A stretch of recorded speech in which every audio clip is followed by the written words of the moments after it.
నమస్తే, welcome to BRK. నేను దేవిక. ఇప్పుడు మనతో పాటు అవుతున్నారు బోనిగల్ అసర్మన్, mutual funds, PMS and AAF distributor sir అయితే మనతో పాటు ఉన్నారు. ఇప్పుడు సార్ని అడిగి మనకున్న డౌట్స్ అన్ని క్లియర్ చేసుకుందాం. నమస్తే సార్. నమస్తే అమ్మా దేవిక. సార్, ఇప్పుడు మనం చూసుకోవచ్చు, మొన్నటి వరకు అయితే గోల్డ్ రేట్ అనేది 1,00,000కు పైగా క్రాస్ అయ్యి జనాలను అయితే ఆశ్చర్యానికి గురి చేసింది. సో ఇప్పుడు చూసుకుంటే మనము గోల్డ్ రేట్ అనేది తగ్గుతూ వస్తుంది. సో ముందు ముందు ఎలా ఉండబోతుంది? మంచి క్వశ్చన్ అడిగామమ్మా. గోల్డ్ రేట్స్ కూడా స్టాక్ మార్కెట్ లాగానే ప్రిడిక్ట్ చేయడానికి లేదు. డిమాండ్ అండ్ సప్లై జనరల్గా ఏమిటంటే అమ్మా, మార్కెట్స్ ప్రపంచవ్యాప్తంగా అనిచ్చుతుంటే, అంటే మార్కెట్స్ స్టాక్ మార్కెట్ అనిచ్చుతుంటే, జియో పొలిటికల్ ఇష్యూస్ ఉన్నప్పుడు ఇన్ఫ్లేషన్ హెడ్జింగ్ లాగా, అంటే ఇన్ఫ్లేషన్ని తట్టుకోవటం కోసం గోల్డ్ అనేది సేఫెస్ట్ హెవెన్ కింద అందరూ భావిస్తారు. సో గోల్డ్ అనేది ఏమిటంటే, మన ప్రజలు కామన్ మ్యాన్ ఏమనుకుంటారంటే గోల్డ్ ఎప్పుడు పెరుగుతూనే ఉంటుంది అనుకుంటారు. అట్లా కాదు. గోల్డ్ ఒక్కొక్కసారి నెగిటివ్ రిటర్న్స్ వచ్చిన సందర్భం కూడా ఉంది. 5%, 6% కొన్ని సందర్భాల్లో. ఇప్పుడు గత 2-3 ఏళ్ళ నుంచి బాగా పెరిగింది. ఒక్కోసారి పెరుగుతుంది. అంటే స్టాక్ మార్కెట్ లాగానే గోల్డ్ కూడా ఉంటుంది. కాబట్టి అంత వాలటిలిటీ ఉండదు. అంత ఎక్కువ పెరగటం, ఎక్కువ తగ్గటం ఉండదు.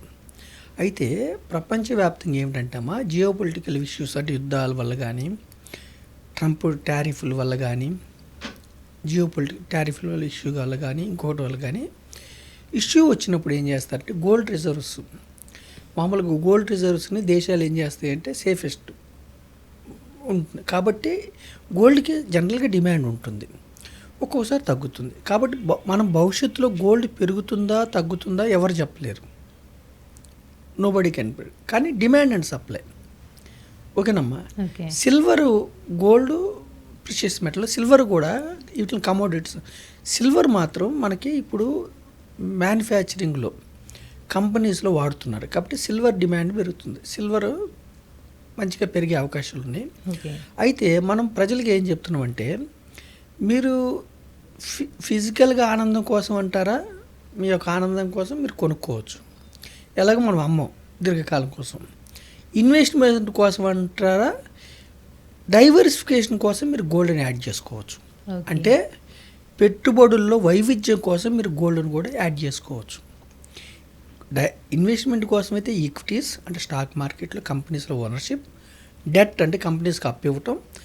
డైవర్సిఫికేషన్ కోసం ఒక్కోసారి స్టాక్ మార్కెట్ తగ్గుతుంది, మీ డబ్బు తగ్గుతుంది, అప్పుడు మీకు ఎమర్జెన్సీ అవసరం ఉంటుంది, అప్పుడు మీరు తీయలేరు. అలాంటప్పుడు ఏం చేయాలి, మీరు గోల్డ్లో కూడా ఇన్వెస్ట్మెంట్ కోసం గోల్డ్ ఫండ్స్ కానీ, మల్టీ అసెట్ ఫండ్స్ కానీ మీరు పరిశీలించవచ్చు.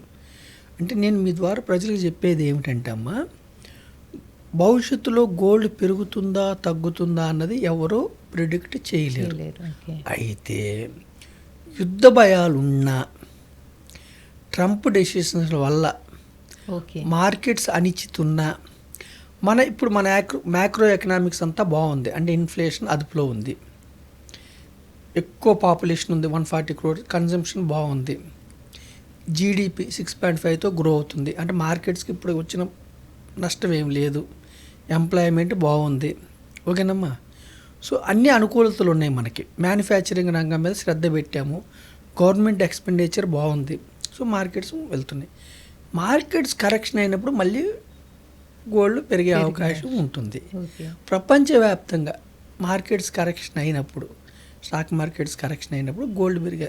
కాకపోతే డైవర్సిఫికేషన్ కోసం మీరు గోల్డ్ ఉంచుకోండి. డైవర్సిఫికేషన్ మీ పోర్ట్ఫోలియో గోల్డ్ ఉంచుకోండి. పెరుగుతుందో తగ్గుతుందో అన్నది నోబడీ కెన్ ప్రిడిక్ట్. ఓకేనా. కొన్ని సందర్భాల్లో ఒక 2-3 కొన్ని సంవత్సరాలు పెరగకుండా కూడా ఉన్నాయి. ఆ సందర్భాలు కూడా ఉన్నాయి. ఎప్పటికి పెరుగుతుందని అనుకోవద్దు. కాకపోతే ఇన్వెస్ట్మెంట్ కోసం హిస్టారికల్గా చూసుకుంటే, గత 20 ఏళ్ళు 25 ఏళ్ళు హిస్టారికల్గా చూసుకుంటే gold is giving good returns. Around 9% నుంచి 11% మధ్యలో వస్తుంది. ఈక్విటీస్ ఇంకా ఎక్కువ రిటర్న్స్ ఇచ్చాయి. గోల్డ్ కూడా పర్వాలేదు, 8.5 to అరౌండ్ 10 వరకు మీకు హిస్టారికల్ రిటర్న్స్ చూసుకుంటూ వస్తుంది. మీకు డైవర్సిఫికేషన్ కోసం మీరు గోల్డ్ చక్కగా యాడ్ చేసుకోవచ్చు. ఓకే. అంటే సార్, మీ అంచనా ప్రకారం అంటే లైక్ ఇంత తగ్గుతుందని ఏమైనా ఉందా సార్? చెప్పలేము. అది మనకి డిమాండ్ అండ్ సప్లై, అంతర్జాతీయంగా డిమాండ్ అండ్ సప్లై చెప్పలేము మనం. బాగా పెరిగింది కాబట్టి ప్రపంచ మార్కెట్స్ అన్నీ సర్దుకున్నాయి కాబట్టి మార్కెట్స్, స్టాక్ మార్కెట్స్ అన్నీ సర్దుకున్నాయి. ట్రంప్ కూడా ఏంటి టారిఫ్లు కూడా కొంత వాయిదా వేసాడు. కాబట్టి మార్కెట్స్లో ఇప్పుడు వచ్చిన ఇబ్బందులు ఏమి లేవు. కాబట్టి గోల్డ్ తగ్గుతుంది. బాగా పెరిగింది కాబట్టి తగ్గుతుంది. ఓకే. మళ్ళీ ఏమన్నా మార్కెట్స్లో కుదుపు వచ్చింది అనుకోండి అమ్మ, మళ్ళీ పెరిగే అవకాశం ఉంది. ఓకే. ఓకేనమ్మా. చాలా చక్కగా చెప్పారు sir. Thank you so much. Thank you అమ్మా.